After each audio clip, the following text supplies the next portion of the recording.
அனைவருக்கும் இன்றைய நாள் புதிதாக அனைவருக்கும் இன்றைய நாள் புதிதாகட்டும். ஸோ இன்றைய நாளில் ஒரே ஒரு சின்ன வசனம், 1 யோவான் 4வது அதிகாரம் 19வது வசனம். அது எப்படின்னு பார்த்தீங்கன்னா வேறு ஒன்றும் இல்லை, தன் காணுகிற சகோதரனை அன்பு கூறாதவன் காணாத கடவுளை எப்படி அன்பு கூற முடியும்? இது நிறைய வீடுகளில், வீட்டை சுற்றி உள்ள வீடுகளில், வீட்டை பக்கத்து வீடுகளில் உள்ள பிரச்சனை. நேரே பார்ப்பாங்க, நல்லா இருக்கிறீங்களா அப்படின்லாம் பேசுவாங்க.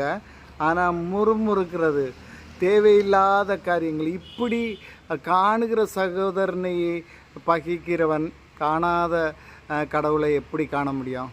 அதை சிந்தித்து பாருங்கள். இன்றைய நாள் நல்லவைகளாய் அமையட்டும்.